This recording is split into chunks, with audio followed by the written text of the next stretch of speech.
যদি তোমরা মুমিন হও। বদরের ময়দানে মাত্র ছিল 313 জন, হাতে ছিল মাত্র 8টা তলোয়ার। আল্লাহ পাক রব্বুল আলামিন বাকি সাহাবায়ে কেরামের হাতে ছিল খেজুরের ডাল।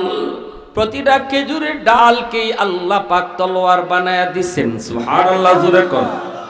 এই ক্ষমতা আল্লাহর আছে না নাই? আরেকটু জোরে কো, আছে না নাই?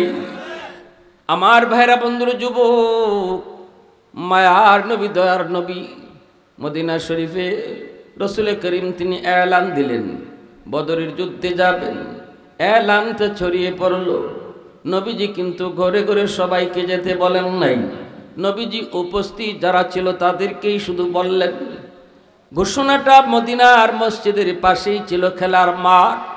ওই খেলার মাঠেও আওয়াজটা চলে গেল, রহমতের নবী বদরের ময়দানে যাবেন।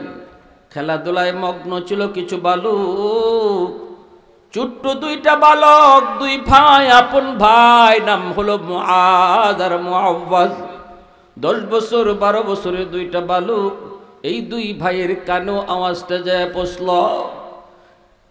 ছোট ছোট বালকগুলি খেলার ধ্যানে মগ্ন, কিন্তু নবীর এই যুদ্ধে যাবার আওয়াজ পেয়ে যুবক সাথে সাথে তারা খেলা বন্ধ করে যার যার ঘরে যেতে লাগলো। বাপ মার কাছ থেকে বিদায় নিয়ে তারা যুদ্ধে যাবে। এ যুবক, আজ তোমাকে মসজিদের মিনার থেকে মুয়াজ্জিনের ডাক খেলার মাঠ থেকে মসজিদে আনতে পারে না রে। আজ তোমাকে আল্লাহ মসজিদের মিনার থেকে ডাকতেছে, তোমার কানে যায় না।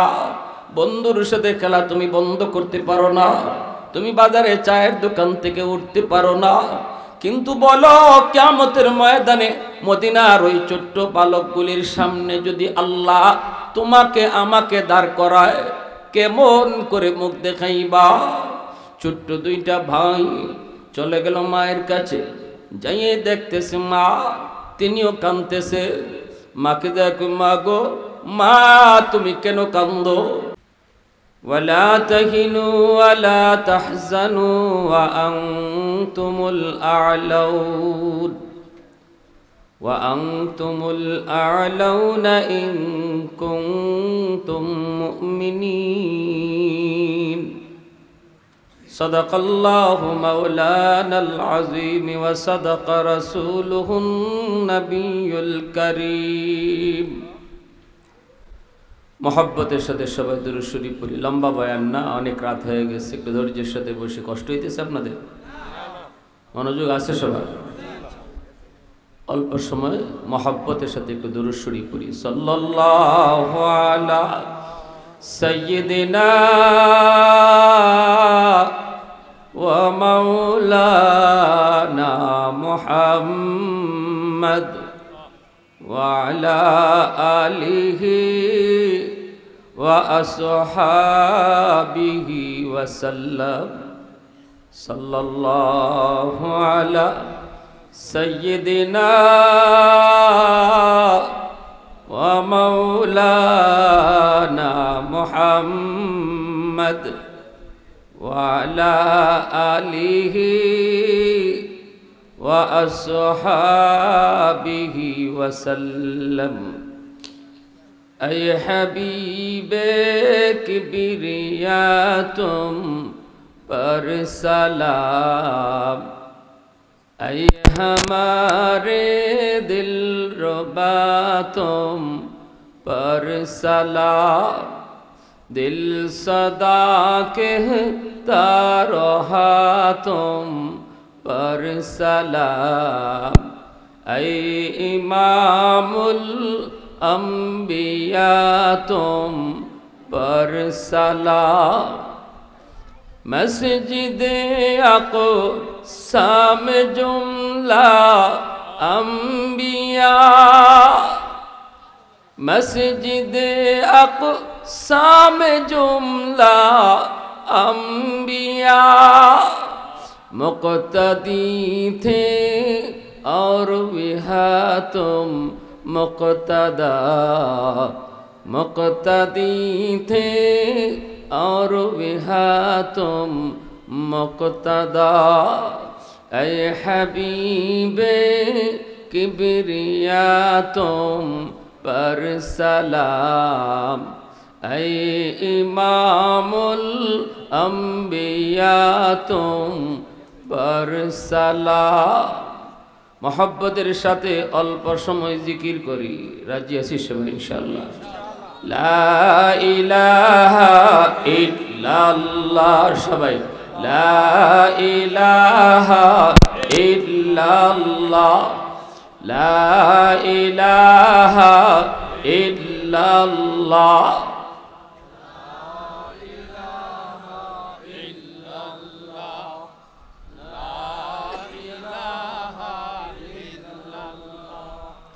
লা ইলাহা ইল্লাল্লাহ,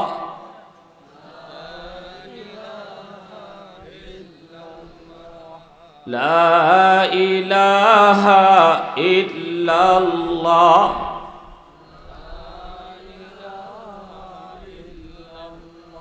লা ইলাহা ইল্লাল্লাহু মুহাম্মাদুর রাসূলুল্লাহ। জোরে সুরে বলি সাল্লাল্লাহু আলাইহি ওয়াসাল্লাম।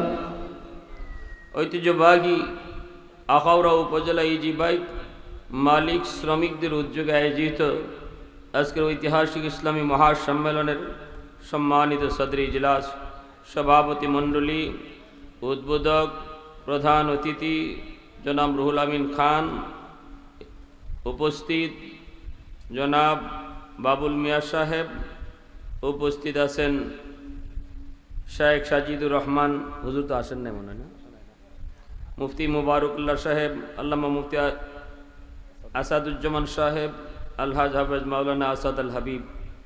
আমার আগে বয়ান পেশ করেছেন জননন্দিত মুফাসসিরে কুরআন, আমার পরম করম বন্ধুবর হযরত মাওলানা কারি আব্দুল কাইয়ুম মিয়াজি।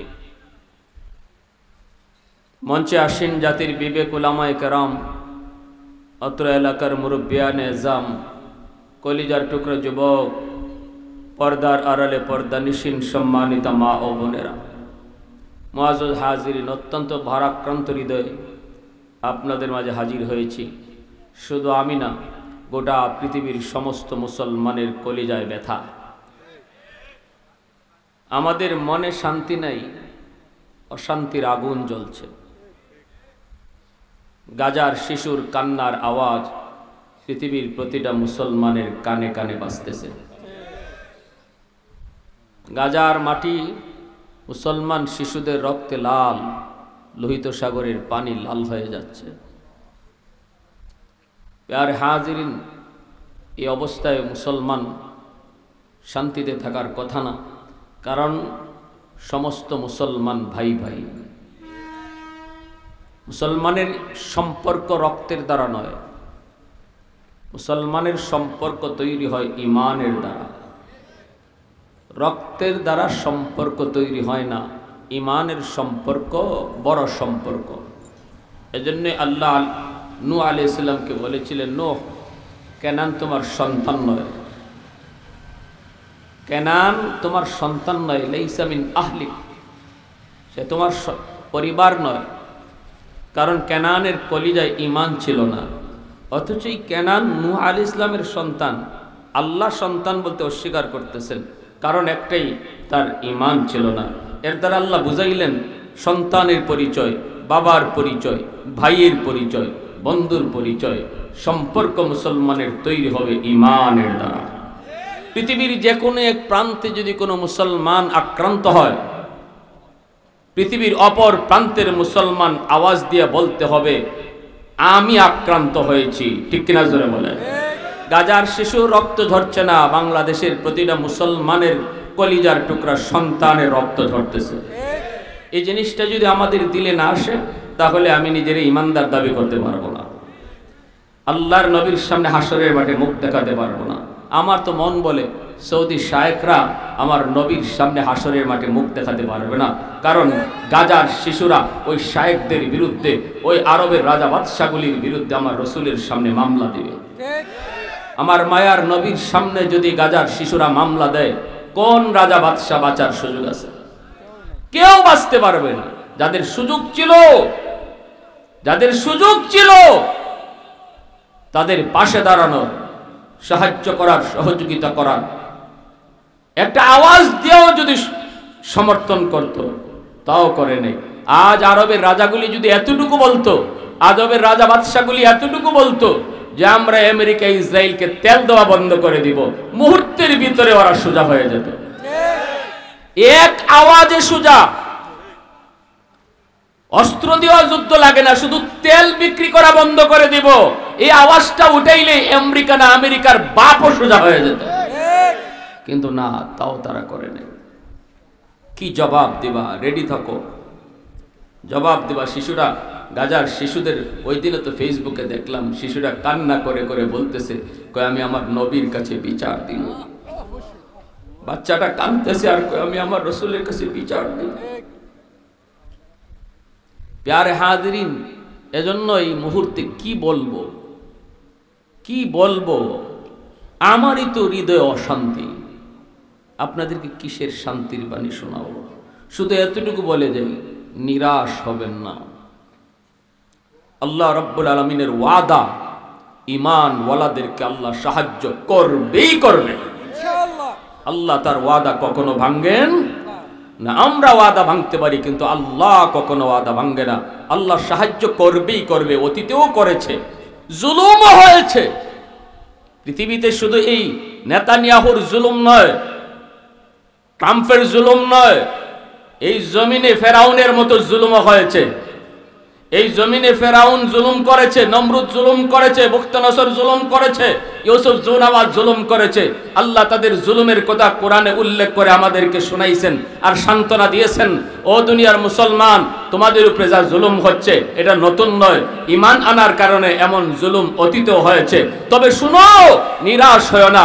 জুলুমের শেষ পরিণাম জালেমের পরাজয় আর মজলুমের বিজয়। ওই হক বাতিলের দ্বন্দ্বে হকের পক্ষে যারা, সত্যের পক্ষে যারা, এরা প্রাথমিক অবস্থায় যদি মাইরও খায়, কিন্তু ফলাফল দিন শেষে বিজয়ের হাসিটা ঈমান ওয়ালারাই হাসে। বলুন তো, ফেরাউনের বিজয় হয়েছে না মূসা নবীর বিজয় হয়েছে? কিন্তু ফেরাউনের জুলুম, একদিনে 70,000 শিশু বাচ্চাকে জবাই করেছে ফেরাউনের জল্লাদ বাহিনী। একদিনে বনে ইসরায়েলের একদিনে 70,000 শুধু শিশু বাচ্চা জবাই করছে। একটা কথায়, কোন কথা? যে একটা শিশুর হাতে তোমার ক্ষমতা যাবে বনে ইসরায়েলের। শুধু এই কথাটা জ্যোতিষীর কাছ থেকে শোনার পর ফেরাউন বলছিল, যত শিশু আছে হত্যা করো। একদিনে 70,000। আল্লাহ দেখছে, তাও দেখছে। আল্লাহ তখনও ফেরাউনকে ধরে নেই। আল্লাহ তখনও ধরে নেই, পরের দিনও ধরে নেই, এক মাসের ভিতরেও ধরে নেই। জুলুম চলছেই চলছে। প্রতিনিয়ত শিশু হত্যা হচ্ছে, প্রতিনিয়ত শিশু খুন হচ্ছে, মুসলমানকে শহীদ করছে, হত্যা করতেছে। আল্লাহ দেখতেছে, আল্লাহ ধরতেছে না। আল্লাহ প্রতিটা জালেমকেই সুযোগ দেয়। আল্লাহ পাক প্রতিটা জালেমকেই সুযোগ দেয়, প্রতিটা নাফরমানকেই আল্লাহ সুযোগ দেয়। আল্লাহ মুহূর্তের ভিতরে ধরে না। আমরা তাড়াহুড়া করি, আল্লাহ তাড়াহুড়া করেন না। আল্লাহ পাক সময় মতো ধরেন, কারণ মানুষ তো আল্লাহর নিজের হাতের বানানো। এজন্য ওই জালেমকে ধ্বংস করতেও আল্লাহ পাক একটু সময় দেয়, একটু সুযোগ দেয়, কারণ আল্লাহর মায়া হয়, কারণ আল্লাহ তারেও তার নিজের হাতে বানাইছে। আল্লাহ তারেও তার নিজের হাতে বানাইছে।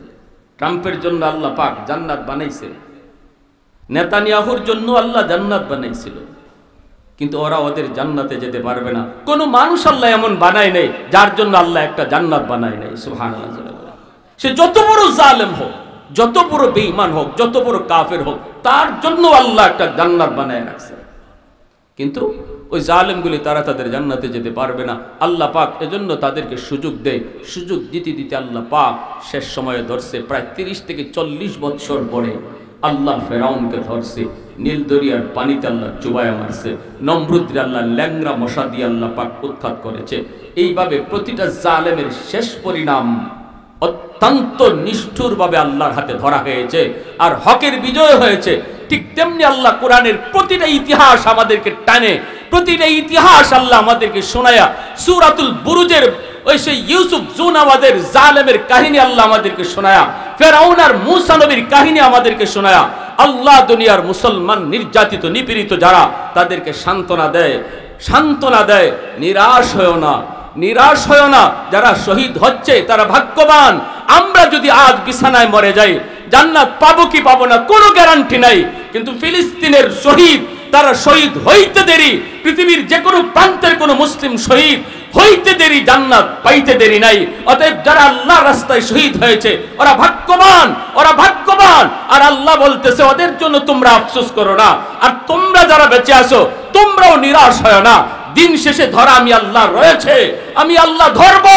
নমরুদকে যেভাবে ধরেছি, ফেরাউনকে যেভাবে ধরেছি, এইভাবে ইসরায়েলের প্রধানমন্ত্রী ওই নব্য ফেরাউন কসাই নেতানিয়াহুরও আমি আল্লাহ ধরবো। অতএব আল্লাহ ধরা ভুলে যায় নাই, আল্লাহর ধরা আছে। ইন্না বাতশা রাব্বিকা লাশাদীদ। আল্লাহ কয় আমার ধরা বড় কঠিন, আমি যখন ধরি তখন আর ছাড়ি না, ধরার আগে তার সুযোগ দেই। বাংলাদেশেও জালেম সরকার জুলুম করেছে, 1-2 বছর না, 16 থেকে 17টা বছর আল্লাহ জালেমকে সুযোগ দিয়েছে। ফিরে আসার সুযোগ আল্লাহ সবাইকে দেয়, আল্লাহ ফিরে আসার সুযোগ সবাইকে দেয়। জাহান্নামের পথে হাঁটার রাস্তায় আল্লাহ বারবার হুচট খাওয়ায়। ভুল রাস্তায় হাঁটতেছি, আল্লাহ অযথাই আমাকে হুচট খাওয়ায় ফেলাবে। হুঁশ ফিরো, ভুল রাস্তায় হাঁটতেছো, ব্যাক করো। এটা জান্নাতের পথ নয়, এটা জাহান্নামের পথ। ভাগ্যবান আর বুদ্ধিমান তারা হুচট খাওয়ার পর তার হুঁশ ফিরে, আর নির্বুদের দল হুচট খাওয়ার পরেও তার হুঁশ ফিরে না। সে মনে করে আমি আমার সঠিক রাস্তায় যাচ্ছি। আমার ভাইরা, বন্ধুরা, যুবক, আল্লাহ পাক রব্বুল আলামিন বলেন ওয়ালা তাগিদু ওয়ালা তাহজানু ওয়া আনতুমুল আলাউনা ইন কুনতুম মুমিনিন। ভয় নাই, টেনশন নাই, কোনো চিন্তা নাই, বিজয় তোমাদেরই হবে যদি তোমরা মুমিন হও। বদরের ময়দানে মাত্র ছিল 313 জন, হাতে ছিল মাত্র 8টা তলোয়ার। আল্লাহ পাক রব্বুল আলামিন বাকি সাহাবায়ে কেরামের হাতে ছিল খেজুরের ডাল। প্রতিটা খেজুরের ডালকেই আল্লাহ পাক তলোয়ার বানায়া দিচ্ছেন। সুবহানাল্লাহ, জোরে কোন। এই ক্ষমতা আল্লাহর আছে না নাই? আর একটু জোরে কো, আছে না নাই? আমার ভাইরা, বন্ধুরা, যুবক, মায়ার নবী, দয়ার নবী, মদিনা শরীফে রসুল করিম তিনি এলান দিলেন বদরের যুদ্ধে যাবেন। এলানটা ছড়িয়ে পড়ল। নবীজি কিন্তু ঘরে ঘরে সবাইকে যেতে বলেন নাই, নবীজি উপস্থিত যারা ছিল তাদেরকেই শুধু বললেন। ঘোষণাটা মদিনার মসজিদের পাশেই ছিল খেলার মাঠ। ওই খেলার মাঠেও আওয়াজটা চলে গেল, রহমতের নবী বদরের ময়দানে যাবেন। খেলাধুলায় মগ্ন ছিল কিছু বালক, ছোট্ট 2টা বালক, 2 ভাই, আপন ভাই, নাম হলো মুআজ আর মুআওয়াজ।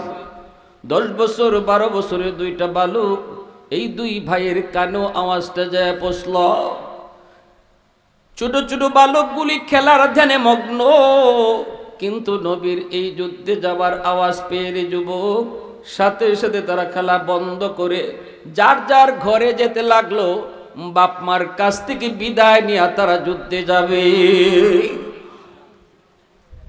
এ যুবক, আজ তোমাকে মসজিদের মিনার থেকে মুয়াজ্জিনের ডাক খেলার মাঠ থেকে মসজিদে আনতে পারে না রে।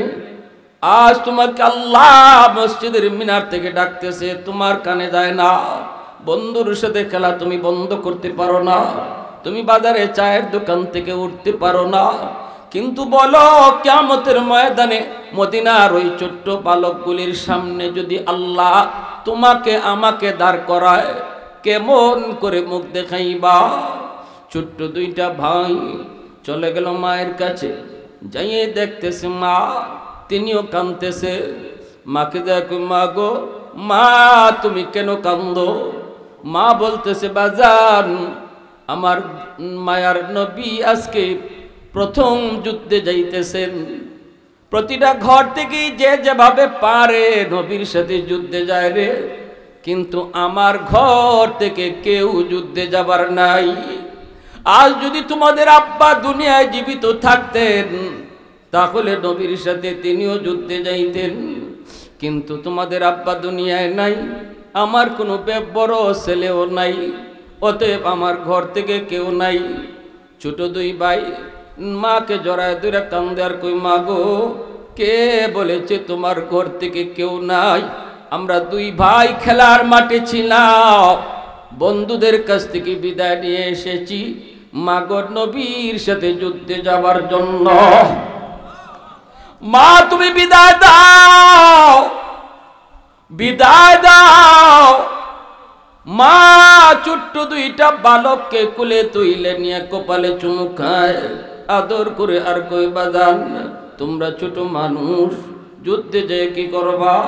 যুদ্ধের ময়দান বড় ভয়ঙ্কর, বড় খতরনাক, হয় নিজের কল্লা দিতে হয় নতুবা কল্লা আনতে হয়, তোমরা যুদ্ধে যে কি করবা? ছোট দুই ভাই মাকে সান্ত্বনা দিয়ে কই, মা যদিও আমরা যুদ্ধে যায়া দুশ্মনের কল্লা আনতে পারবো না গো, কিন্তু আমার মায়ার নবীর দিকে দুশ্মন যখন তীর মারবে তখন আমরা দুই ভাই নবীর সামনে ঢাল হয়ে দাঁড়ায় থাকব। দুশ্মনের তীরগুলি আমাদের কলিজা ছিদ্র হয়ে বের হয়ে যাবে, আমাদের কোনো দুঃখ নাই, কষ্ট নাই, কিন্তু আমার নবী নিজের জন্মভূমি মক্কা সাইরা, আপনজন সাইরা আমরা মদিনাবাসীর কাছে নবী এসেছেন, নবী আমাদের মেহমান। কিয়ামতের ময়দানে আমার নবীর যদি গায়ে একটা তীর লাগে, আল্লাহ যদি আমরা মদিনাবাসীর জিগায়, ও মদিনার মানুষ, আমি আমার হাবিব রে তোমাদের মাঝে মেহমান পাঠাইছিলাম, আমার হাবিবের কতটা নিরাপত্তা দিয়েছো, কেমন করে মুখ দেখাবো? মাগো আমাদের কলিজা ছিদ্র হয়ে তীর বের হয়ে যাবে, আহ বলবো না, তবু আমার রহমতের নবীর গায়ে আমরা তীর লাগতে দিমু না। ভাইরা বন্ধুরা জন্য বলতেছি, ভাইরা একটু মন দিয়ে শুনো, বদরের যুদ্ধে দুশ্মন হলো 1000, মায়ার নবীর সাথে মাত্র 313 জন। কেমনি বিজয়টা এসেছে? আল্লাহ পাকের সাহায্য কেমনে আসে? মুসলমানের পক্ষে আল্লাহ কেমনে সাহায্য করে? আমাদেরকে একটু সান্ত্বনা নিতে হবে, বুঝতে হবে আল্লাহ পাক ধরে সময় মতো টিকি ধরে। আল্লাহ কিন্তু এই কথা বলে নাই, বন্ধু তোমার বদরে যাওয়ান লাগবে না, আমি আল্লাহ ফেরেশতা পাঠাইতেছি, আমি আবু জাহেলের বিরুদ্ধে লড়তেছি, ফেরেশতা দিয়া লড়াইতেছি, তোমার বের হতে হবে না, তুমি ঘরে বসা থাকো। আল্লাহ যদি চাইতেন এটাও তার হাবিবরে বলতে পারতেন, কিন্তু আল্লাহ এমনটা বলে নাই। আল্লাহ তার হাবিবরে ঘর থেকে বের করাইছে, হাতে খেজুরের ডাল নেওয়াইছে, বদরের ময়দান পর্যন্ত আনাইছে, যুদ্ধ আল্লাহ লাগাইছে, এরপরে আল্লাহ সাহায্য করছে। ঠিক না রে? আরো জোরে কও ঠিক কিনা? এজন্য আমরাও ঘরে বসে যদি আল্লাহ তুমি সাহায্য করো, আল্লাহ সাহায্য করো কই, তা হবে না। আমরা আমাদের অবস্থান থেকে তাদের সাহায্যের জন্য যা করার এতটুকু করতে হবে। যার যার অবস্থান থেকে আজকে তাদের পাশে যারা আছে সহযোগিতা করার সুযোগ আছে, জানে মালে তাদের সহযোগিতা করা, জানে মালে তাদের উপরে ফরজে আইন। বাংলাদেশের মুসলমানের পক্ষে ফিলিস্তিন যে জান দেওয়া সম্ভব না, কিন্তু আমাদের পক্ষে যতটুকু সম্ভব ততটুকু হলো আওয়াজ দেওয়া, প্রতিবাদ করা, জালেমের বিরোধিতা করা। আমার কণ্ঠ আছে, কণ্ঠ দিয়ে জুলুমের প্রতিবাদ করা। ইসরায়েলি পণ্য আমার কিনার আয়ত্ত ছিল, এতদিন জানতাম না, কিনতাম, এর দ্বারা 1 টাকা যদি লাভ হতো, ইসরায়েল এই 1 টাকা দিয়ে বোমা বানানোর কাজে লাগাইতো, আর ওই বোমাতেই আমার মুসলমান ভাই বোনকে হত্যা করত। যেদিন থেকে আমি এটা জানলাম, ওই দিন থেকে আমি ইসরায়েলি পণ্য কিনা বাদ দিলাম। এটাও আমার জিহাদে শামিল হওয়া, এটা আমার জিহাদে শামিল হওয়া। এই মুহূর্তে বাংলার প্রতিটা মুসলমানের উপরে জিহাদ আমাদের উপরে ফরজ। কোন লাইনে ফরজ? ইসরায়েলি পণ্য কিনা থাকলে এখন থেকে বাদ দাও, পাক্কা ইরাদা করো কিনবো না, আমার জন্য কিনাও হারাম, আমার জন্য বেচাও হারাম, তাহলে তুমি যেন সরাসরি ফিলিস্তিনের মুসলমানের পক্ষ নিয়েছো। আর প্রতিবাদের ভাষা বাংলাদেশে আলহামদুলিল্লাহ গতকাল বাংলাদেশের মানুষ ঢাকা শহরে দেখাইছে আমাদের আওয়াজ দিয়া, আমাদের প্রতিবাদের ভাষা দিয়া আমরা দেখাইছি জুলুমের জালেমের বিরোধিতা কিভাবে করতে হয়। আমরা আমাদের পক্ষ থেকে যদ্দূর সাধ্য অদ্দূর করছি। যারা জমা হইছে, যারা যেতে পারে নাই, তাদের পক্ষ থেকেও তারা সমবেদনা জানাইছে। আল্লাহ পাক আমাদের বাংলাদেশের এই ঐতিহাসিক গণসমাবেশ যেটা গতকাল সোহরাওয়ার্দীতে হলো, আল্লাহ এই সমাবেশকে দ্বীনের জন্য কবুল করেন। সবাই আওয়াজ দিয়া বলেন আমিন, আর জোরে বলেন আমিন। আমার ভাইরা, বন্ধুরা, যুবক, এইবার আসেন আমরা বদরের ঘটনাটা মন দিয়ে শুনব। কার কার মনোযোগ আছে একটু হাত তুলে আমাকে একটু দেখান। আল্লাহ তুমি কবুল করো, জোরে বলি আমিন। ছোট্ট দুই বালক মার কাছ থেকে বিদায় নেয় কি বইলা, মা দুশ্মনের কল্লা কাটতে পারবো না, দুশ্মনের কল্লা আনতেও পারবো না, কিন্তু আমরা নবীর সামনে দাঁড়ায় ঢাল হব, নবীজির গায়ে তীর লাগতে দিব না গো, প্রয়োজনে আমরা কলিজা দিয়ে তীর ফিরাবো, তবু আমার মায়ার নবীর গায়ে তীর লাগতে দিব না। এই কথাটা যখন দুইটা সন্তান মাকে শোনায়, সাথে সাথে মা কুলে উঠায় কপালে চুমা খায়, চোখ দিয়ে আমার পানি ঝরতে লাগলো। মা আর সন্তানের সম্পর্ক কেমন, দিলের ভিতরে কত মায়া। এরপরও মা আল্লাহর জন্য, দ্বীনের জন্য দুইটা সন্তানকে কোরবানি দিয়া দিল। মায় কই ঠিক আছে বাজার, আমিও রাজি আছি, তোমরা যাও, নবীর সাথে যুদ্ধের ময়দানে চলে যাও। কিয়ামতের ময়দানে যদি তোমরা যুদ্ধের ময়দান থেকে ফিরত আসতে না পারো, আল্লাহর দরবারে আমি বলবো, মালিক আমি দুইজন শহীদের মা। আল্লাহ যদি আমার জিগায় কি নিয়ে আসছো, আমি বলবো মালিক দুইজন শহীদের মা আমি। আল্লাহু আকবার, জোরে কও। এই কথা বললাম, মা দুইটা ছোট্ট সন্তানকে যখন বিদায় দিয়ে দিল কপালে চুমুকায়া, যাওয়ার সময় বিদায় দিয়ে কয় বাজান রে, আর আমি ফেরত পাওয়ার আশায় বিদায় দিচ্ছি না, চির বিদায় দিয়ে দিছি। দুইটা ভাই মদিনার মসজিদে চলে আসলো। আল্লাহর নবী তখন সাহাবীদেরকে বলেন, সাহাবীরা রে, কারা কারা মদিনায় যেতে চাও তোমরা লাইন ধরো, আমি একজন একজন করে পরীক্ষা করব, যাকে আমি অনুমতি দিই সেই শুধু যুদ্ধে যাবে। এই লাইনের ভিতরে সাহাবীরা যারা লাইনে দাঁড়াইলেন রে যুবক, ছোট্ট দুই ভাই, তারা কয় বাইরে এখন আমরা কেমনে কি করি, বড় বড় মানুষের সাথে আমরা কেমনে লাইনে দাঁড়াই, আর লাইনে না দাঁড়াইলে তো জিহাদে যাওয়াও যাবে না, তাহলে লাইনে তুমি দাঁড়াও আমিও দাঁড়াই, দুইজন দাঁড়াই, কিন্তু নিজেরা তো ছোট, কেমনে আমরা বড় বুঝাইমু। কিতাবের ভিতরে লিখেন আল্লামা জিয়াউল কাসিমি, ছোট্ট দুই বালক পায়ের আঙ্গুলের মধ্যে ভর দিয়া নিজেদেরকে বড় বুঝানোর জন্য উকি দিয়া রাখছে। এ যুবক একটু বুঝো, জিহাদের ময়দানে যাবার জন্য পায়ের আঙ্গুলে বর দিয়া উকি দিয়া রাখলো। আমার আপনার নবী একজন একজন করে পরীক্ষা করে করে, তুই ছোট্ট দুই ভাইয়ের সামনে নবী যখন আসলেন, নবীজি আইসেই তো চিন্তা পড়ে গেলেন। নবীজি তাকে অবাক হয়ে দেখতেছেন আর বলতেছেন, বাজান রে, তোমরা মনে হয় বলে বলে লাইনে দাঁড়াইছো, এটা কিন্তু জিহাদে যাবার লাইন, এটা কিন্তু জিহাদে যাবার লাইন, কোনো খেলাধুলা যাবার লাইন নয়। ছোট দুই ভাই কই, নবী গো আমরা জানি এটা জিহাদের ময়দানে যাবার লাইন। আল্লাহ নবী কই, জানো তো কেমনে দাঁড়াইছো, জিহাদের ময়দান তো বড় খতরনাক, হয় নিজের কল্লা দিতে হয়, নয় কল্লা আনতে হয়, দুইটার একটা, হয় তুমি আনবা নয় দিবা, বড় বিপদ। এই বিপজ্জনক জায়গায় তোমরা কেমন করে যাবা, তোমরা কেমন করে সাহস করলা। ছোট দুই ভাই তখন নবীকে জড়ায় ধরে কই, নবী গো আমরা আমাদের আম্মাকে যেই জবাব দিয়েছি, আপনাকেও আমরা এই জবাব দিতে চাই গো নবী, আমরা দুশ্মনে কল্লা আনতে পারবো না, কিন্তু ময়দানে যদি দুশ্মন আপনার দিকে তীর মারে, আমরা দুই ভাই আপনার সামনে দাঁড়ায়া তীর গোলা নিজের বুক দিয়ে ফিরাইমু, ডাল হয়ে যাইমু গো নবী, কলিজা আমাদের ছিদ্র হয়ে তীর বের হয়ে যাবে। আমরা আহ বলবো না, উহ বলবো না, তবু আপনার গায়ে তীর লাগতে দিব না।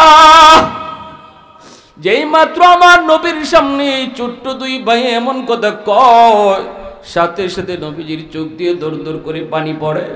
নবীজি ছোট দুইটা বালককে কুলের মধ্যে লইয়া আসমানের দিকে হাতটা উঠে নবী কান্দে আর কয়, মালিক, এই মদিনার ছোট্ট দুই বালকের উপরে আমি রসুল খুশি হয়ে গেছি, তুমি আল্লাহ খুশি হয়ে যাও। আল্লাহ মদিনাবাসীর উপর আমি রসুল খুশি,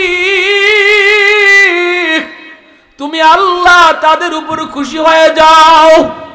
দেখো না মালিক কয় কি আল্লাহ নবী বার কই, বাবা ঘরে কে আছে একটু কও। দুই ভাইয়া কই, নবী গো আমাদের কেউ নাই, শুধু মা, বাবা নাই, বড় কোনো ভাই নাই, আমাদের আছেন শুধু মা। এই কথা বলতে নবী কই, বাবা মা একা হয়ে যাবে, মা কারে নিয়ে বাঁচবে, কারে নিয়ে আমার রাতের বেলা ঘুমাবে, কাকে নিয়ে আমার স্বপ্ন দেখবে। বাজান রে, তোমরা ছোট বড় হলে পরে আমি নবী যুদ্ধে নিব, এখন যে মায়ের খেদমত করো, কারণ আমার নবী জানে মার দরদ। আমার নবী তো জন্মের কিছুদিন পর নবী তার মারে হারাইছে, বুঝ হওয়ার সাথে সাথে নবীজি মারে হারাইছে, আর জন্মের আগেই নবী বাবা হারাইছে গো।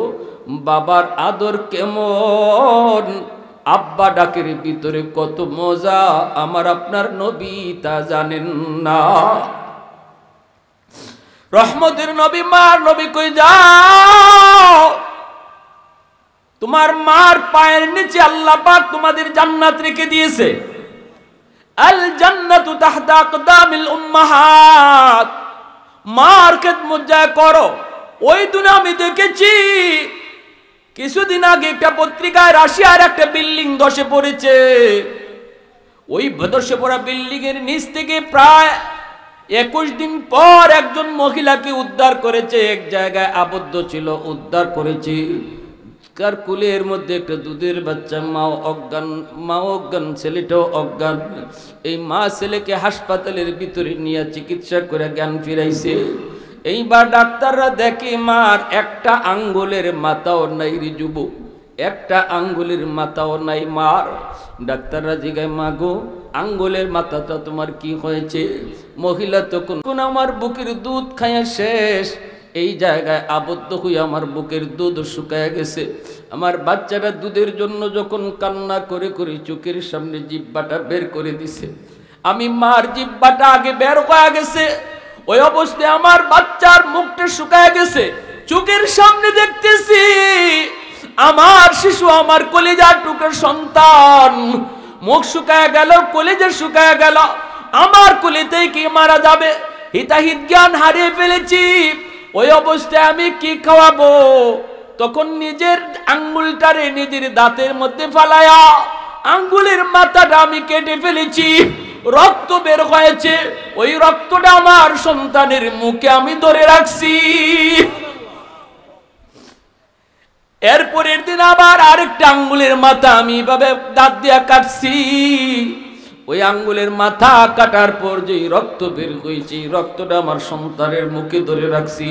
এইভাবে পর পর পর পর সবগুলি আঙ্গুলের মাথা কাইটা নিজের দাঁত দিয়ে আঙ্গুলের মাথা ফালায়া রক্ত বের কইরা কইরা আমি আমার সন্তানকে এই জায়গায় বাঁচায় রাখছি। ভাইয়েরা বন্ধুরা, এই জন্য বলতেছি, সন্তানের প্রতি মার দরদ, বাবার কি পরিমাণ দরদ, এটা তো আমার নবী জানে। কিন্তু দুই ভাই মানতে রাজি না। দুই ভাই কই, না গো নবী, আমাদেরকে আর ফেরত দিয়েন না গো নবী, আমাদের আম্মা আমাদেরকে আপনার কাছে চিরদিনের জন্য বিদায় দিয়ে দিছি। আমার মা বলছে কিয়ামতের ময়দানে শহীদের মা হিসাবে পরিচয় দিতে চাও। আওয়াজ দিয়ে কও না সুবহানাল্লাহ। প্রশংসা করব কার? একটু আওয়াজ দিয়ে বলেন না কার? আলহামদুলিমান কাদ্দারা খাইরাম ওয়া কাবালা, আলহামদুলিমান কাদ্দারা খাইরাম ওয়া খাবালা, والشكر لمن صور حسنا وجمالا فرد صمد عن صفة الخلق بريء رب أزلي خلق الخلق كمالا لا ضد ولا ند ولا حد لمولا لا ضد ولا ند ولا حد لمولا الآن كما كان ولم يلق زوالا الآن كما كان ولم يلق زوالا মুসলমানের আওয়াজ এখন আল্লাহু আকবার। এই কথা বলা মাত্রই মায়ার নবী সাহাবায়ে কেরামদের সাথে পরামর্শ করলেন। সাহাবীদেরকে বলতেছেন, সাহাবীরা তোমরা বলো এখন কি করি? সাহাবীরা কই, নবী গো আপনার সিদ্ধান্ত। নবীজি বলতেছেন, ঠিক আছে, বড়জনকে অনুমতি দিলাম, ছোটজনকে অনুমতি দেওয়া ঠিক হবে না, মা একা হয়ে যাবে। বাবা তুমি মায়ের কাছে যাও, মায়ের খেদমত করো, বড় হলে পরে আমি তোমাকে জিহাদে নিব। বড়জনকে নবী যখন অনুমতি দিয়া দিছেন, এমনি ছোট ভাইটা ডাক দেয়া কই, নবী গো আমাকে আপনি একা ফালায় যায় না গো নবী, যদিও আমাকে অনুমতি আপনি দেন নাই কারণ আমি বয়সে ছোট, কিন্তু নবী গো একটা কথা কই আপনারে, আমি যদিও বয়সে ছোট কিন্তু শক্তি আমার ভাইয়ার চেয়ে বেশি। আমার আপনি রাইকে যায় না গো নবী, যদি বিশ্বাস আপনার না হয় ভাইয়ার সাথে আমারে কুস্তি লাগায় দেন। আল্লাহু আকবার জোরে কর। আমি যদি কুস্তিতে হেরে যাই আমাকে নিয়েন না, আর যদি আমি কুস্তিতে জিতি তাহলে ভাইয়ার সাথে আমারও নেওয়ার লাগবো। চিন্তা করেন, জিহাদের ময়দানে যাবে, যেখানে গেলে পরে নিজের জীবন দিতে হয়, সেই জিহাদে যাওয়ার জন্য কতটা আগ্রহ। আর আজকে আমি আপনি মসজিদে যাওয়ার জন্য আগ্রহ দেখাইতে পারি না, নামাজের আগ্রহ নাই, আমার কাছে হালাল হারাম মাইনা চলার আগ্রহ নাই। আজকে একটু নিজের খেয়াল করো, ওরাও মুসলমান আমরাও মুসলমান, কেন আল্লাহ ওদেরকে সাহায্য করছে আর আমাদেরকে সাহায্য করতে কেন দেরি হইতেছে? ঠিক না? সুরত, লেবাস, আখলাক দেখলে উম্মতে মুহাম্মদে আমাদেরকে বোঝা যায় না। মদিনার দুই বালক ছোট ভাই এখন কুস্তি লাগিয়ে দেন। আল্লাহ নবী সাহাবীরা কো, সাহাবীরা তোমরা কো এখন কি করি? সাহাবীরা কো, নবী গো মাঠও কুস্তি লাগাইয়া দেন, দেখি আমরা কার শক্তি বেশি। এইবার রাসূলও কয়, ঠিক আছে কুস্তি লাগো, দেখি কার শক্তি বেশি। দুই ভাইয়ে কুস্তি লাগবো, সাহাবায়ে কেরাম গুলুয়া দাঁড়াইছেন, নবীজিও দাঁড়াইছেন, দেখবেন কার শক্তি বেশি। আল্লাহ নবী দেখতেছেন, সাহাবীরাও দেখতেছেন, দুই ভাই কাছাকাছি গেছে, কুস্তি লাগবো। ছোট ভাইয়ে বড় ভাইয়ের কানে কানে যায় কি কইছে শুনবেন? কয়, ভাইয়া তুমি তো অনুমতি পাইয়াই গেছো, আমার একটু সুযোগ করে দিও। সুবহানাল্লাহ জোরে কও। বড় ভাই ইশারা দিয়া কই, ভাই রে টেনশন তুই করবি না, আমি তোরে ফালাইয়া যাইমু না। সুবহানাল্লাহ জোরে কও। দুই ভাই একসাথে মার কাছ থেকে বিদায় নিয়ে এসেছি, দুই ভাই একসাথেই যাব, এটাই হয়ে গেছে তাদের মধ্যে একটা সন্ধি, তাদের ভিতরে কথা হয়ে গেল। কুস্তি লাগলো ঠিকই, বড় ভাইয়ের শক্তি দেখায় না, বড় ভাই যা দেখায় এটা বাউতাবাজি, এটা দেখাডি। মূলত ছোট ভাই হঠাৎ করে এমন ভাবে বড় ভাইয়ের শক্তি দেখাইছে, দপাস দিয়া বড় ভাই মাটিতে পড়ে গেল। ছোট ভাই যাইয়েই বুকের উপরে ওইটা হাত উঠা, এখন নবী গো এই যে দেখেন আমার শক্তি বেশি। আল্লাহ নবী সাহাবায়ে কেরাম সবাই বুঝে গেছেন ঘটনা কি হইছে, সবাই কিন্তু টের পেয়ে গেছেন। নবীজি সাহাবীদেরকে বলতেছেন, সাহাবায়ে কেরাম তোমরা কিছু টের পাইছো নি? সাহাবীরা কই, নবী গো আমরা সব বুঝছি, সবাই টের পাইছি, কুস্তি লাগার আগেই তো ফলাফল বের হয়ে গেছে। আল্লাহ নবী কই, এখন তোমরা বলো কি করব? ছোট জনরে রেখে যাওয়া যাবে না, কও তোমরা কি করি? সাহাবীরা কই, নবী গো আপনার ইচ্ছা। আল্লাহ নবী কই, দুজনকে অনুমতি দিয়া দিলাম। ছোট দুই ভাই বদরের যুদ্ধে যাওয়ার অনুমতি পেয়ে গেল, কিন্তু হাতে তো কিছু নাই, হাতে তো খেজুরের ডাল। 313 জন সাহাবায়ে কেরামের ভিতরে 8 জনের হাতে তলোয়ার, বাকিদের হাতে ছিল খেজুরের ডাল। এই খেজুরের ডাল নিয়ে তারা বদরের ময়দানে গেলেন।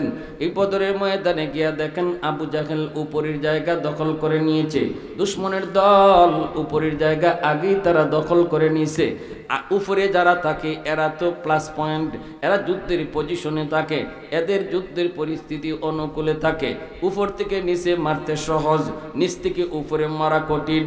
যুগটা ছিল তলোয়ারের যুগ, এখনের যুগ না, পারমাণবিক বোমার যুগ না, যুগটা ছিল তলোয়ারের যুগ। তলোয়ার দিয়ে যদি আঘাত করতে হয় নিচে থাকলে মারা সহজ, নিচ থেকে উপরে মারা কঠিন। আল্লাহর নবী যেই অবস্থায় বদরে যায় গেলেন, যা দেখতেছেন আবু জাহেলের বাহিনী এরা তো পাহাড়ের উপরের জায়গাটা দখলে নিয়েছে। নবীজি সমতল জায়গায় সাহাবায়ে কেরামদেরকে নিয়ে অবস্থান করলেন। আমার ভাইয়েরা বন্ধুরা, নবীজির পায়ের নিচে হলো বালু, আবু জাহেল আর তার সাঙ্গ পাঙ্গদের পায়ের নিচে হলো মাটি আর পাথর। এই দিকে নবীজির অসুবিধা, এই দিকটাতেও মুসলমানরা পিছনে, তাদের প্লাস পয়েন্ট না, তাদের পরিস্থিতিটা বিপরীতে। কারণ বালু যদি পায়ের নিচে থাকে দৌড়ানি যায় না, দৌড়তে বড় কষ্ট হয়। এই জায়গাটাতেও সমস্যা। আরেকটা সমস্যা হলো তারা নিচে। এই দুই অবস্থায় রাত কাটাবেন নবীজি, সারা রাত আল্লাহর কাছে কানলেন। সকালে যুদ্ধ শুরু হবে আবু জাহেলের বাহিনীর সাথে। সারা রাত নবীজি এমন কান্নাত কানলেন, এইরকম তাবুর মধ্যে নবীজি কাঁদতেছেন। আবু বকর সিদ্দিক রাদিয়াল্লাহু তাআলা আনহু তিনি আল্লাহর নবীর সাথে দেখা করবেন। বেলাল হাবশী নবীর তাবুর সামনে দাঁড়ায় পাহারাদারি করেন। নবীজি বেলালকে নবীর পার্সোনাল সেক্রেটারি বানাইছিলেন। নবীজির দারোয়ান ছিল বেলাল, নবীজির বডিগার্ড ছিল বেলাল। বেলালের দাম এত এত এত বেড়ে গেল। নবীজির পার্সোনাল সেক্রেটারি, যে কোনো সাহাবী নবীর সাথে দেখা করতে হলে বেলালের পারমিশন নিতে হতো। এমনকি উমর ফারুকের মতো সাহাবী, আবু বকর সিদ্দিকের মতো সাহাবীরাও আমার নবীর সাথে দেখা করতে হলে বেলালের পারমিশন লাগতো। আওয়াজ দিয়া কও না সুবহানাল্লাহ, আরো জোরে সুবহানাল্লাহ। চেহারার সৌন্দর্য সৌন্দর্য নয়, বংশের গৌরব গৌরব নয়, আসল সৌন্দর্য হলো তাকওয়া, আসল সৌন্দর্য হলো দিলের সৌন্দর্য। বেলালের চেহারা সুন্দর ছিল না, বেলালের বংশ ভালো ছিল না, কিন্তু দিলটা ছিল আলোকিত, দিলের ভিতরে ছিল তাকওয়া, অন্তরটা ছিল তার পরিষ্কার। এজন্য আল্লাহর কাছে বেলাল এত দামি। যেই বেলালের মক্কায় কোনো দাম ছিল না, কেউ তারে বসতে দিত না, কেউ তার কথা শুনতো না, যারে রাতেও মারতো দিনেও মারতো, সেই বেলাল তাকওয়ার বদৌলতে আমার নবীর পার্সোনাল সেক্রেটারি, মদিনার মসজিদের ইমাম সরওয়ারে দু জাহান, আর সেই মসজিদের মুয়াজ্জিন বেলাল হাবশী। आवाज दिया को सुबहान अल्लाह। सिद्दीक तेरा नाम से इस्लाम रहेगा,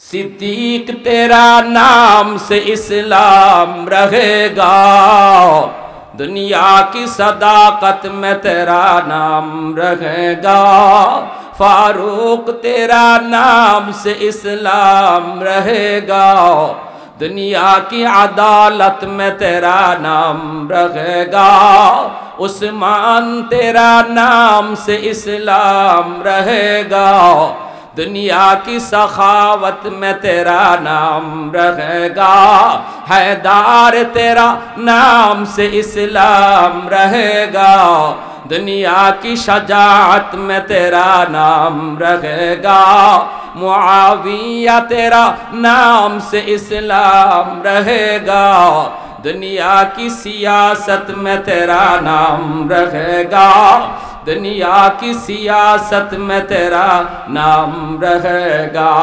मुसलमान आवाज बोलें अल्लाहु আকবার। আমার ভাইরা বন্ধুরা, আবু বকর সিদ্দিক বদরের ময়দানে আমার নবীর তাবুতে রাত 12টার পরে যায় ঢুকলেন। ডুইকে দেখেন নবীজি হাত উঠে কাঁদতেছেন। আল্লাহর নবীর চোখ দিয়ে দর দর করে পানি বেয়ে বেয়ে দাড়ি মোবারক ভেসে চোখের পানি মাটিতে পড়তেছে। নবীজি কান্দেন আর বলেন, মালিক, ইসলামের প্রথম যুদ্ধ, আমি গোটা কয়েকজন সাহাবী নিয়ে যুদ্ধের ময়দানে এসেছি গো আল্লাহ। আমার এই সাহাবীরা যদি আজকে যুদ্ধের ময়দানে শহীদ হয়, এই জমিনে তোমার কদমে সেজদা দিবে কে? আল্লাহু আকবার, জোরে কও। এই জমিনে তুমি আল্লাহর নাম কে উচ্চারণ করবে? মালিক, আল্লাহ তোমার কাছে সাহায্য চাই, সাহায্য চাই। নবীজি কাঁদতেছি। আবু বকর সিদ্দিক তিনি বের হয়ে আসলেন, নবীকে ডিস্টার্ব করলেন না। 1 ঘন্টা পরে আবু বকর আবারও তাঁবুতে ঢুকলেন। দেখেন নবীর হাত এখনো আসমানের দিকে উঠানো, চোখ দিয়ে দর দর করে পানি পড়ে। 3টার দিকে আবু বকর ঢুকেন, ঢুকে দেখেন নবীজি এখনো লম্বা দোয়া করেন। আল্লাহু আকবার, জোরে কও। চোখ বেয়ে বেয়ে পানি পড়তেছে। ফজরের সময় আল্লাহ জিব্রাইল পাঠাইছে। জিব্রাইল পাঠায় কই, বন্ধু টেনশন করো না, আজকে বদরের যুদ্ধে আমি আল্লাহ প্রথম অবস্থায় 1000 ফেরেশতা, দ্বিতীয় অবস্থায় 3000, এরপরে 5000, আমার 5000 স্পেশাল ফেরেশতার বাহিনী বদরে আজকে তোমার সাহাবীর সাথে যুদ্ধ করবে। আর আমার ফেরেশতাদের কমান্ডার হবে জিব্রাইল নিজে। আল্লাহু আকবার, জোরে কও। ফেরেশতাদের কমান্ডার জিব্রাইল নিজে। নবীজি এই সুসংবাদ পাওয়ার পর আল্লাহ নবী আল্লাহর কুদরতি কদমে সেজদায় পড়ে নবীজি শুকরিয়া আদায় করেন। যুদ্ধের ময়দান, সকালে যুদ্ধ শুরু হবে। আল্লাহ প্রথমেই সাহায্য নাজিল করলেন, মুষলধারে আল্লাহ বৃষ্টি দিলেন। যুদ্ধের আগেই আল্লাহ এমন বৃষ্টি দিলেন বদরে, এই এক বৃষ্টিতে যুদ্ধের পরিবেশ মুসলমানের পক্ষে আইছে, দুশমনের বিপক্ষে চলে গেছে। বলবেন কেমনে? একটা হলো, মনে রাখবেন, দুশমন ছিল উপরের জায়গা ছিল পিছলা পাহাড়, তো এরকম সেল্লা থাকে। যেই মাত্র বৃষ্টির পানি পড়েছে, সাথে সাথে পাথর পিছলা হয়ে গেছে। এখন এই বেঈমানগুলা ওরা আঘাত করবে দূরের কথা, নিজের পাশ সামলায়া রাখা দায় হয়ে যাচ্ছে। 2 নম্বর হলো, বৃষ্টির পানিটা পড়া মাত্রই নবীজি আর সাহাবায়ে কেরামের পায়ের নিচে ছিল বালু, হাঁটতে তাদের কষ্ট হতো। বালু পানি পায়া, বৃষ্টি পায়া জমাট হয়ে গেছে। এখন হাঁটতে আর দৌড়াইতে বড় আরামদায়ক হয়ে গেল। বৃষ্টির আগে যেখানে পরিস্থিতি ছিল মুসলমানদের বিপরীতে, এক বৃষ্টির দ্বারা আল্লাহ পাক পরিবেশ মুসলমানের পক্ষে দিয়া দিছে। 2 ভাই যুদ্ধে যায় কই, ভাইয়া আমরা ছোট মানুষ, বেশি বড় কাম করতে পারবো না, একজনের টার্গেট নেও। বড় ভাই কয়, কারে তুই টার্গেট নিবি? ছোট ভাই কয়, আমার মন বলে শুনেছি বদরে আবু জাহেল আইছে, যে আবু জাহেলের কারণে আমার নবী তার জন্মভূমি সাইরা আমাদের কাছে মেহমান হয়েছে, আমার নবীর মাথায় পর্যন্ত আঘাত করেছে। ভাইয়া শুনেছি বদরে আবু জাহেল আইছে, আমার মন বলে আমরা 2 ভাই আবু জাহেলকে টার্গেট লই। আর একটু আস্তে কোন সুবহানাল্লাহ, আর একটু আওয়াজ দিয়ে আল্লাহু আকবার, আরো জোরে আল্লাহু আকবার। ভালো করে ইয়াদ রাখবেন, যুদ্ধ হলো মনোবলের নাম, সাহসের নাম, ঠিক কিনা জোরে কোন? যুদ্ধ হলো সাহসের নাম, মনোবলের নাম। মুসলমানরা যত যুদ্ধে তারা জয়ী হয়েছে, মনের মনোবল ছিল, সাহস ছিল, আর ভরসা ছিল কার উপর? আওয়াজ দেয়া বলেন, কার উপর? অস্ত্রের উপরও মুসলমানের পূর্ণ ভরসা রাখা যাবে না, সৈন্য বলের উপরও মুসলমানের পূর্ণ ভরসা নয়। মুসলমানের পূর্ণ ভরসা হবে কার উপর? আরেকটু জোরে কার উপর? আল্লাহ দেখাইছেন বদরে, আল্লাহর উপর পূর্ণ ভরসা রাখলে আল্লাহ কেমনি বিজয় দেয়। উহুদের ময়দানে একটু সমস্যা ছিল, দিলের ভিতরে একটু বাবাই ছিল কি, আমরা তো আজকে বদরের চেয়ে সংখ্যায় বেশি, বদরের সংখ্যায় কম ছিলাম, এতেই যদি আমাদের বিজয় হয়েছে, উহুদে আমাদের সংখ্যা তো বেশি, এখানে তো বিজয় হবেই। এই কথাটা আল্লাহ অপছন্দ করছে। এটা আল্লাহ কি করছে? না না না না, এটা না, সংখ্যায় কম আর আজকে তোমরা সংখ্যায় বেশি দিকিয়া তোমরা বিজয় আনবি ভাই। মুসলমানের বিজয় তো সংখ্যার উপরে নয়, আমি আল্লাহকে খুশি করার উপর। অতএব এজন্য আল্লাহ একটু নারাজ হওয়ায় উহুদের যুদ্ধের প্রাথমিক অবস্থায় মুসলমানরা একটু বিপর্যস্ত হয়েছে, যদিও শেষটা মুসলমানের বিজয়, কিন্তু প্রাথমিক অবস্থায় বিপর্যয়, ঠিক কিনা? এজন্য মুসলমানের সম্পূর্ণ ভরসা কার উপর থাকবে? আর আওয়াজ দিয়ে কার উপর? আজ আমরা মুসলিম দেশগুলা আমেরিকার উপরে ভরসা করে বইছে। আমেরিকারে হাতছাড়া করা যাবে না, আরব আমিরাতে কই আমেরিকারে হাতছাড়া করা যাবে না, সৌদির বাদশাকে আমেরিকারে হাতছাড়া করা যাবে না। আল্লাহ কই তোদের কথা তো এটা ছিল না, তোদের কথা ছিল আমার আল্লাহরে হাতছাড়া করা যাবে না। মুসলমানের কথা হওয়ার কথা ছিল আল্লাহকে হাতছাড়া করা যাবে না। তোমাদের আজকের কথা হয়েছে আমেরিকারে নাখুশ করা যাবে না, আমেরিকারে নারাজ করা যাবে না। হায় মুসলমান, দুর্ভাগা মুসলমান, তোমাদের কথা হওয়ার উচিত ছিল আল্লাহকে নারাজ করা যাবে না। তুমি আজকে খুঁজতেছো তোমার পাশে কে আছে? আমেরিকা আসেনি, রাশিয়া আসেনি, চীন আসেনি, ভারত আসেনি, আল্লাহ নারাজ হয়ে গেছে। না রে মুসলমান, ইমানদার, তোদের এটা কথা উচিত ছিল না, তোদের কথা বলার দরকার ছিল দেখো আমার সাথে আমার আল্লাহ আছে কিনা। আমেরিকা তোমার বন্ধু নয়, রাশিয়া তোমার বন্ধু নয়, চীন তোমার বন্ধু নয়, ভারত তোমার বন্ধু নয়, কোন বেঈমান মুসলমান ইমানদারের বন্ধু নয়। সব বেঈমান, তারা ভিতরে ভিতরে এক এজেন্ডা একটাই। একদিকে ইসরায়েলে চলছে মুসলমান নিধন, আর একদিকে ভারতও চলছে মুসলিম নিধন। একই তালে তালে শুরু হয়েছে, একই তালে তালে শুরু হয়েছে। রসুনের গোড়া সব এক জায়গায়। এজন্য বলতেছি, আজ যারা আমেরিকারে খুশি রাখার জন্য ফিলিস্তিনের শিশুর কান্না শুনতেছো না, মনে রাখবা অচিরেই এই আমেরিকার হাতেই তুমি নাস্তে নাবুদ হবে, বেইজ্জত হবে, তোমার রাস্তায় ফেলায় পিটবে। এদিন আমরা বিন্দু পরিমাণও আফসোস পর্যন্ত করব না। প্যারে হাজিরিন, এজন্য দেখা যায় দুই ভাই যেই মাত্র কইছে ভাই আমরা টার্গেট লই আবু জাহেললে, তখনই বড় ভাই কয় আমি রাজি আছি। দুইও ভাই রাজি হয়ে গেছে, আবু জাহেললে টার্গেট নিয়ে নিছে। এখন আবু জাহেল কেডা ইডেই চিনে না। বুখারী শরীফ জিলদে সানি কিতাবুল মাগাজি, ইমাম বুখারী রাহমাতুল্লাহি আলাইহি তিনি উল্লেখ করেছেন দুই ভাইয়ের এক ভাই নবীজির সাহাবী হযরত আব্দুর রহমান ইবনে আউফ রাদিয়াল্লাহু তাআলা আনহুকে ডাক দিয়া কয়, ইয়া আম্মি আরিনি আবা জাহেল, চাচা যান আবু জাহেল কোনটা একটু চিনাই বাইনি। আব্দুর রহমান ইবনে আউফ রাদিয়াল্লাহু তাআলা আনহু কয়, বাজান তোরা আবু জাহেলকে চিন্না কি করবি? দুনু ভাই কই, চাচা আমরা দুই ভাই সিদ্ধান্ত নিয়েছি আজকে বদরের ময়দানে হয় আমাদের একদিন, নয়তো আবু জাহেলের একদিন। কে কই, ওই যে দেখো ঘোড়ার পিঠে সাওয়ার, অনেক উঁচা লম্বা একটা বডি, পা যেন মাটিতে লাইগে যাইতেছে, বড় বড় হাউক দিতেছে, বড় বড় চিৎকার দিতেছে, ওর নামই আবু জাহেল। শুধুমাত্র চিনছে, চিন্নেই দুই ভাই টার্গেট নিয়ে আনিছে। আমরা ছোট মানুষ, সহজে কেউ দেখবে না, সহজে কেউ টেরও পাবে না। গোড়ার ট্যাঙ্গের ফাঁকে ফাঁকে আমরা আবু জাহেলের কাছে যাই মুগা, হাতের মধ্যে খেজুরের ডাল লইয়া দুনু ভাই চুপি চুপি আবু জাহেলের গোড়ার সামনে আইছে। আইসে এক ভাই হাতের খেজুরের ডাল দিয়া আবু জাহেলের গোড়ার পায়ের মধ্যে আল্লাহু আকবার কইয়া মারছে। ছোট মানুষ আবু জাহেলে লাগাল পায় না, মারছে গোড়ার পাও। আল্লাহ পাক তলোয়ার বানায়া দিছে, মুহূর্তের ভিতরে গোড়ার পা কেটে গেছে, গোদা থেকে আবু জাহেল মাটিতে পড়ে গেছে। আরেক ভাইয়ের হাতে ছিল খেজুরের ডাল, সেও ওই খেজুরের ডাল দিয়া আবু জাহেলের বুকের মধ্যে বসাইছে।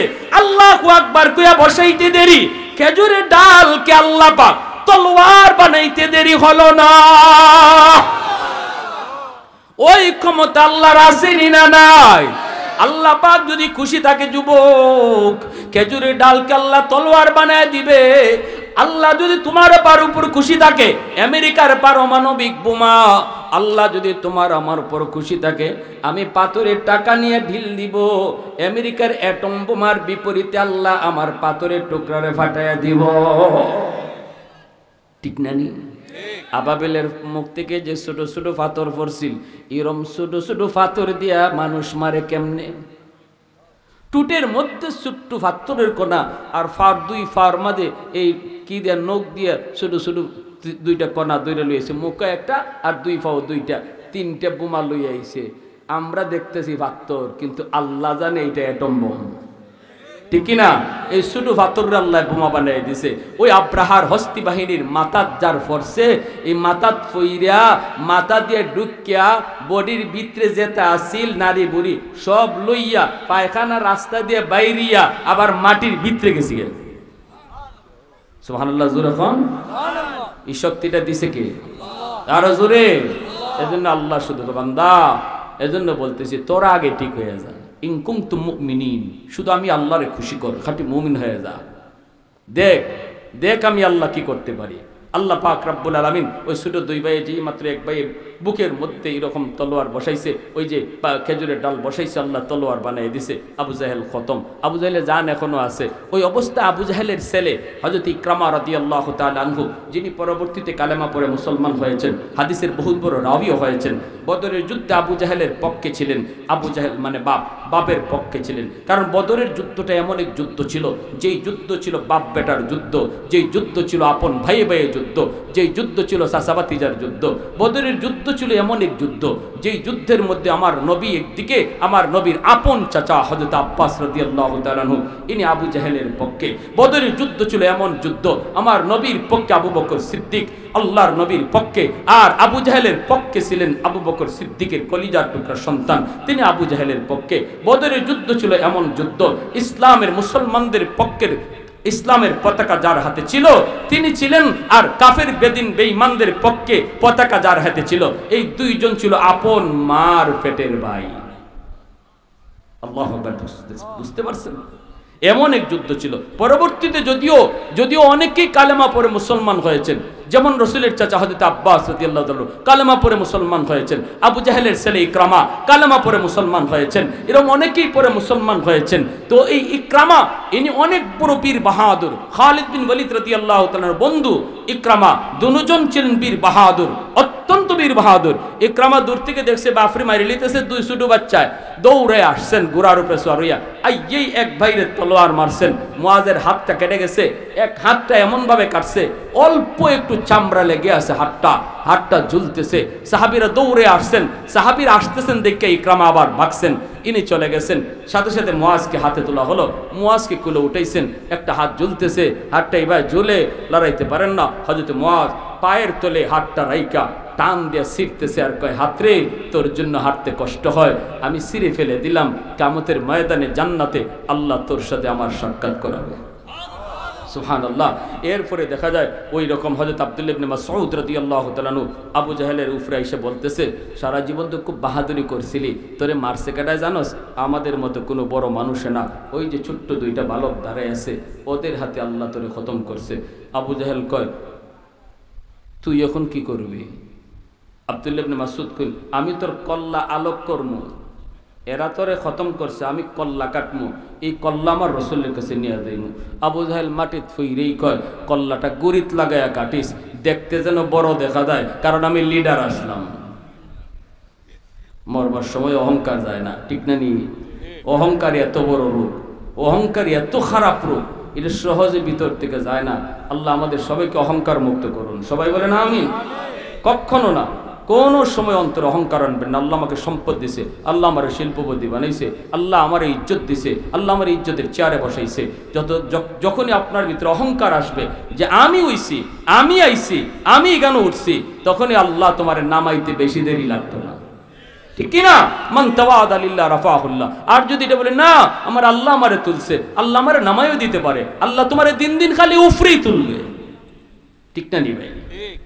যেমন আমার প্রধান অতিথি ভাই আইয়ই শুনছি আলহামদুলিল্লাহ, আবার প্রধান মেহমানও আছেন, এখানে যারা আছেন প্রত্যেকের ব্যাপারে গুণগান শুনছি আলহামদুলিল্লাহ। তাদের দিল অনেক ভালো, ইসলামের প্রতি দ্বীনের প্রতি তারা উৎসাহ দেয়, সবসময় তারা সহযোগিতার হাত বাড়ায়। যুবকরা অনেক বলছে আমার হুজুর, তাদের সহযোগিতা আর তাদের আশ্বাস না পাইলে এই প্রোগ্রামটা করা সম্ভব হইতো না।